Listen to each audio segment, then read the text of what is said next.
Сәлеметсіздер ме? Бүгінгі сабақ 13-ші сабақ үй шаруасы жайлы. Бұнда біз үй шаруасына қатысты сөздерді үйренеміз.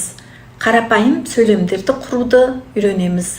Диалог арқылы үйренген сөздерді есте сақтаймыз. Қазақша үй шаруасы деген сөзді қытайша чау деп айтады. Чау.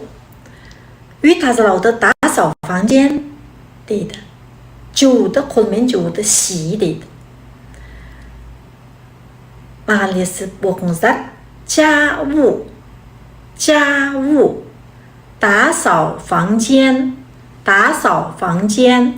Ши. Ши. киім жууды洗衣服. ыдыс жууды洗碗. тамақ істеуді 做饭. ілесіп оқыңыздар.洗衣服. 洗衣服. 洗碗. 洗碗. 做饭. 做饭.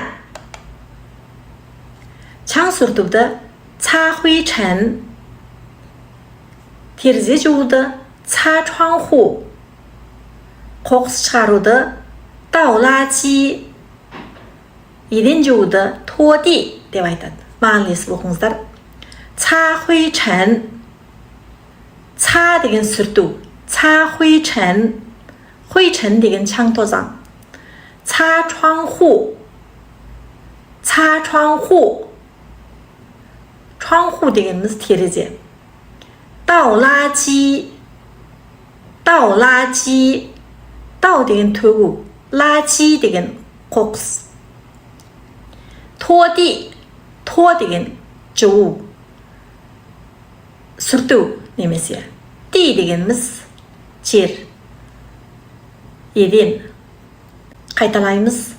擦灰尘. 擦灰尘. 擦窗户. 擦窗户. 倒垃圾. 倒垃圾. 拖地. енді сөйлем құраған кезде біз алдымен кімді айтамыз, одан кейін іс-әрекетті қосамыз. мысалға, мен үй тазалаймын демекші болсақ, 我打扫房间 дейміз. 打扫房间деген іс-әрекет.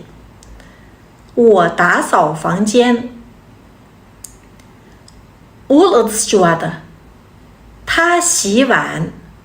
他洗碗. қайталаймыз. 我打扫房间. 我打扫房间. 他洗碗. біз киім жуамыз. біз деген есімдік 我们 үйренгенбіз. 我们洗衣服. 我们洗衣服.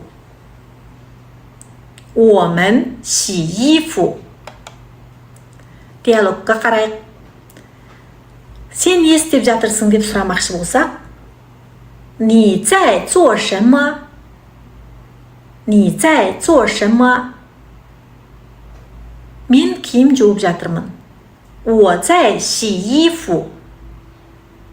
我在洗衣服. және де сен не істеп жатырсың? 你在做什么? 你在做什么? 我在做饭. жаңа біз еден жууды үйрендік. 拖地. ондай болса, мен еден жуып жатырмын деген сөзді 我在拖地 деп айтамыз. 我在拖地. сурет бойынша сөйлем құрайық. бірінші суретте та оны қолдансақ та болады. 他在做饭. ол тамақ істеп жатыр.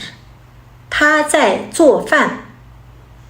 екінші суретте ол терезе жуып жатыр. 他在擦窗户. 他在擦窗户. үшінші суретте ол еден жуып жатыр. 他在拖地. 타자에 토디.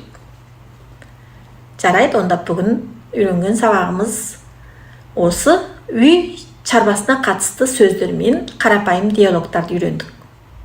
Енді үйренген диалогтарды жаттап алыңыздар, сөздерді жаттап алыңыздар. Аман сау болыңыздар.